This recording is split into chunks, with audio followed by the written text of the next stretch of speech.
I would love for you to share with the people here how you've told me that you really came across the understanding that finance transforms a life, and not just in terms of your bank account, but helps uplift lives. So sure.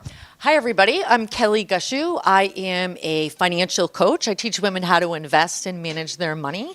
I'm an industry insider, so I spent 20 years in the investment industry. I'm a trained financial advisor and a portfolio strategist. So my last role was as a portfolio strategist at Fidelity, and I was advising financial advisors on what's inside the portfolio, so the ideal allocation to maximize profits. And my story with investing is I actually was inspired last night. For anybody who was at the award ceremony, someone got very emotional thanking their parent. So my mom is my inspiration, and with the theme today, so when I'm the youngest of four, and when I was 2 years old, my mom needed to leave my dad, and she was frozen out of the bank account, the singular bank account. And like some of the stories that we've heard today, she then needed to decide to start from scratch and rebuild her life. And her experience instilled in me the importance of financial independence. And that is one of my driving forces in working with women and wanting them to understand the importance of investing. So the number one mistake that I see with women entrepreneurs, and how many here are women entrepreneurs? I was in the audience, so I was raising my hand with it, so we have most women. The number one mistake that I see is that they are not investing as they are building their business. So they are waiting. They think their business will be their retirement income. They think, I'm gonna wait until I have, just make a big pool of money with my business. And what I talk about is I want you to be investing alongside your business in small amounts. And I'll talk a little bit more about that, but I just in a way wanted to give some context of my background, why I think it's so important for investing. Hopefully we can talk about some of the reasons why investing is different for women and some of the really amazing trends that are supporting women to step into their financial power over this next phase. It's all right, we're here. We're here now. One of the things that, I've noticed a lot of men communicate is the intimidation factor about women becoming more and more financially independent. And what I tend to tell men is, wouldn't you want a woman who chooses you because she's in love with you, not because she's stuck with you? So the fact that a woman is choosing to be with somebody, not because of need, not because of fear, but because she wants to be with them and has her own bank account, has her own business, has the freedom to make that decision, is actually a bit more romantic to the man. So I'm just going to toss that out for the men in the audience. Don't be afraid of this. As women get to be more independent, we end up being able to uplift everybody around us, men included. But I also want to toss out an interesting piece of data to you guys. A lot of people don't know that the United Nations, when they were looking at the Sustainable Development Goals, they discovered that in the course of a lifetime, women give 70% of what they receive back into their communities, however you define that. Doesn't matter if they're an Indian tribe in the middle of the Amazon or in the middle of New York. It's the same thing. So when you're doing the work of uplifting women and helping them become financially independent, you are actually lifting up whole communities. And we talked a little bit about that earlier, and I'd love for you to explain how you've seen that kind of happen in your own work. Sure. So we've heard from Deborah earlier about the money system and how our financial system was created by men for men. And I mean, our Constitution was created by our founding fathers in the U.S., so we are in England, in the U.S.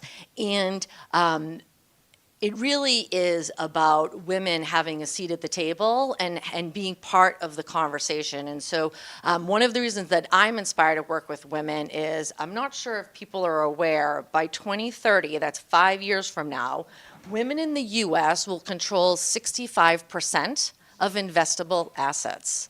So talk about financial power.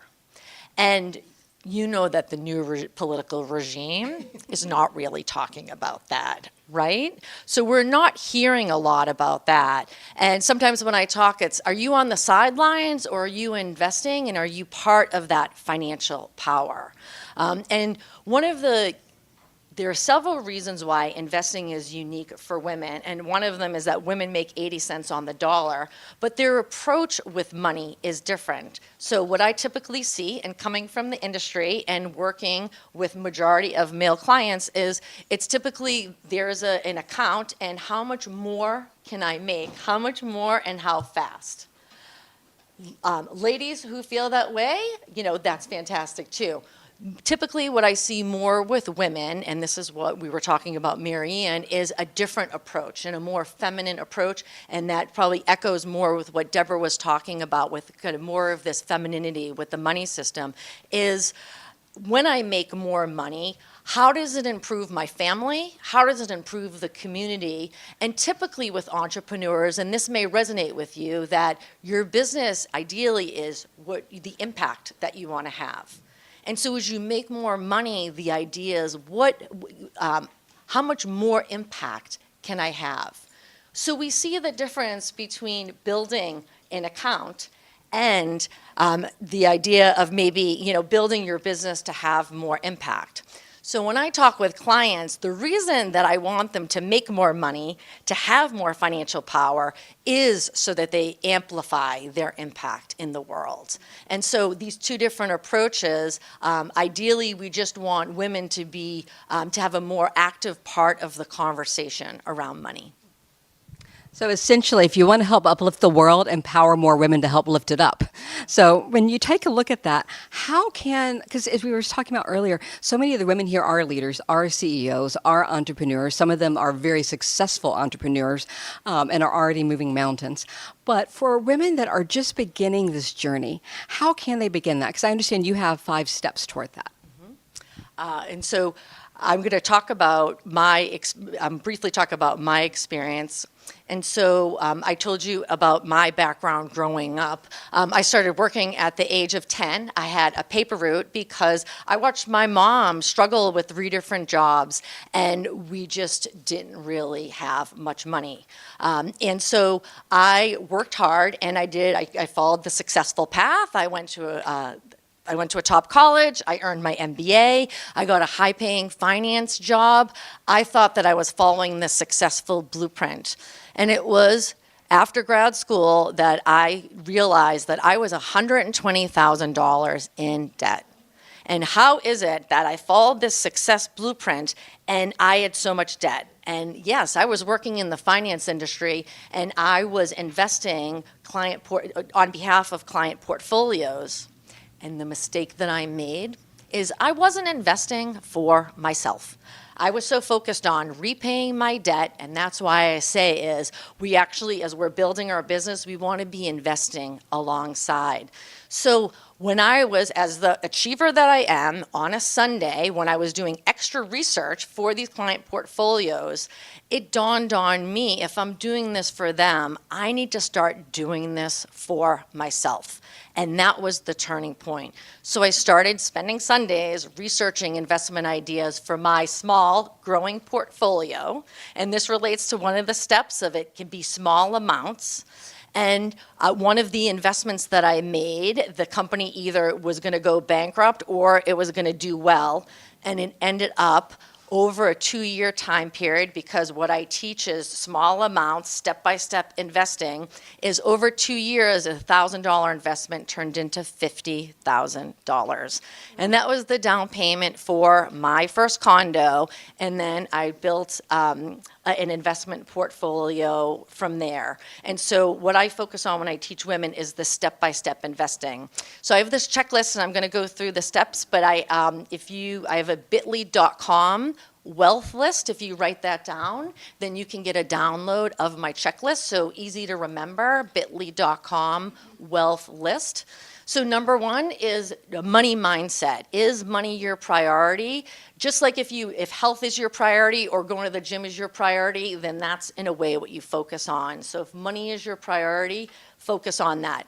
Number two is small amounts. And this is another myth that often women believe is I need a larger amount of money. I mean 25, we're in England, $25, $50, 25 pounds, 50 pounds. It really can be small amounts. Number three is that consistency. And the idea is that even with unpredictable income, that's where that small amount, so it can be more consistent over time. Number four is, well, what am I going to invest in? And so that's my specialty of, you can start off with just really some basic investments. There is a full menu of investment choices, and I have coaching programs where I review the different investment choices, but the idea is to start, and there are some basic investments to start off with. And number five is my favorite, is once you learn how to do this, it's repeatable. And once you repeat it, and so we have Judy here. Where's Judy? Our representative from Washington, D.C. I think she's in the back. She bought one property and then she repeated it. She has a whole portfolio of properties and she's retired. And what she has decided, and so we're so lucky to have her as a regional director in DC as another example of step-by-step building wealth. And so I want to share with you all that it's absolutely possible. And that even though we have a different approach in the way that we look at money, I have some resources, personalfinancewarrior.com, to help you. And as you've heard from me, that this is something that is a passion of mine, as my mom's story is an inspiration, and so many of the women here who have made the choice that they are going to take control of their financial power and their financial future. That's incredible. That is absolutely incredible. So, as you became more and more financially independent, one of the things that we also talked about earlier is there are two different perspectives. There's money for money's sake, and there's money because of the kind of way you want to lead your life, to have the freedom to make decisions for your life, including taking responsibility for our impact. And since there are men and women here, one of the things I wanted to explore with you that we touched base a little bit on earlier is what is the difference between that leadership? You've now walked into the corporate world, which the banking world, which the investment world ends up being. And how do you find the dynamic changes when there's a woman making decisions? And what can the women here learn from that? Sure. Well, I'll just take a step back. How many people in the room want financial freedom? You can all raise your hands proudly, right? Because financial freedom means choices. Right? So I just want to take a step back and tell a story. So it was November 2023, 5 a.m., the phone rings. We know that that is not a good phone call. I pick up the phone and my sister, her voice is shaking. Her husband, the night before, was in a crosswalk and was hit by a truck. He was in the trauma center, and they would know in the next few hours if he was going to make it. My heart pounding, I couldn't believe this, and as I thought about it, I want to be near my sister, whatever the outcome is, and be there by her side. For me, I had a financial freedom account, which is what I call investing, that when you have an investment account that's growing alongside. So I knew that I could fly and be with my sister. It didn't matter what the cost of the flight was. It didn't matter if I was working in a corporate role. Did I need to ask my boss for permission to take time off?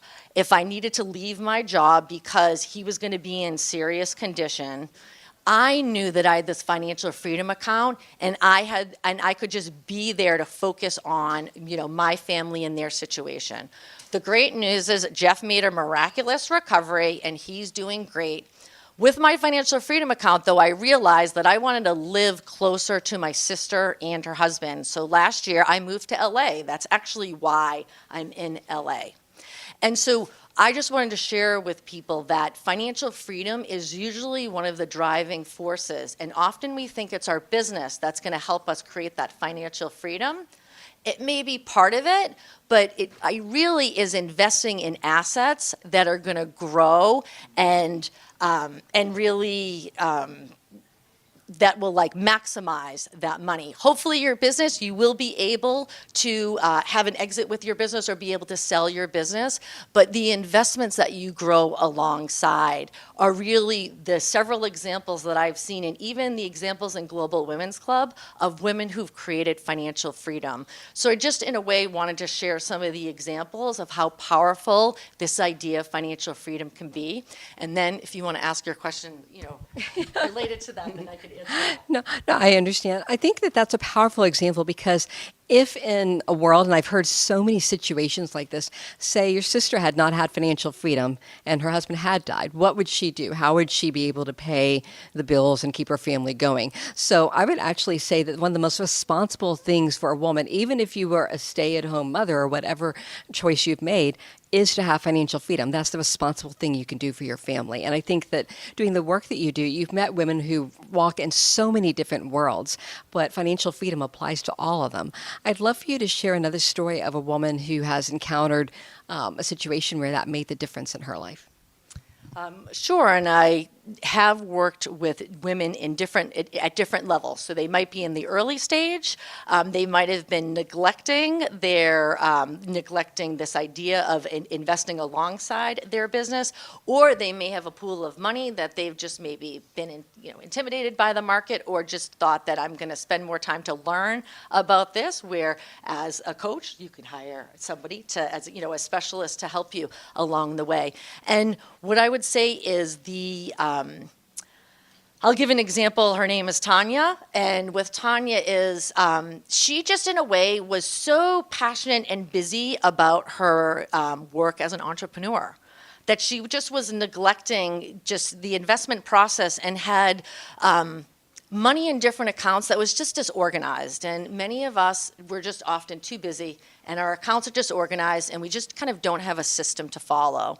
So step number one that I work with clients is we create a system, we understand kind of the different facets of investments. And for her, her goals for financial freedom for her was she was engaged to be married. She wanted to take 2 years off for her child when she had her future child. She was, planning oriented. And she wanted to buy a seasonal home. So these were her goals over the next 5 years.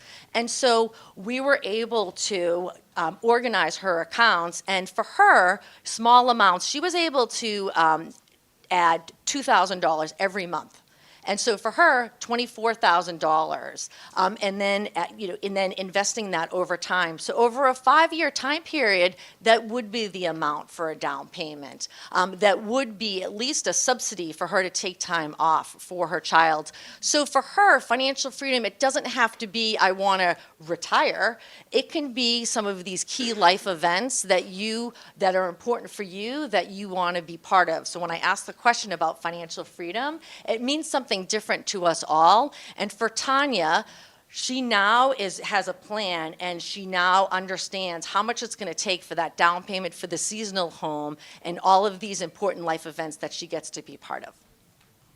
Thank you so much. This has been absolutely fascinating. And I just want to add one contrast to all this because, what we've been highlighting is the individual's journey, especially beginning at the very beginning of it and moving on. My own life and the work that I've been able to do in terms of social responsible investing, I've seen entire communities be transformed. And it's because of the values that women are able to bring to the table. So while you're hearing stories here about how people can begin their journey, I also want to highlight that at the end of that journey, one of the things that I'm working on with the Mimsy Institute and with UTF Holdings, we're working on creating a hybrid program that is the African Breadbasket Project. And as I pointed out before, philanthropy was a way to try and help get 160 families out of the war zone in Sudan into safety. But it's unrealistic to say that philanthropy is going to be helping their great-grandchildren. To me, success is one day they're the philanthropists. So that takes an active social responsible investment into their community so that they can actually develop the financial freedom. And so when people start talking about these larger issues of we have so many refugees coming in, we have this many people, this, that, the reality is if you want to have less people immigrating, then you got to invest in those countries. If you want to have less people relying on the system that that the government is providing, you have to make it possible for them to build their own financial freedom. So financial freedom changes the world. And when women have control of it and can empower whole communities to also get it, then we end up all being more independent, which helps us take greater responsibility as we're more interdependent with globalization. So thank you so much. This is exciting. This is how we change the world. Thank you.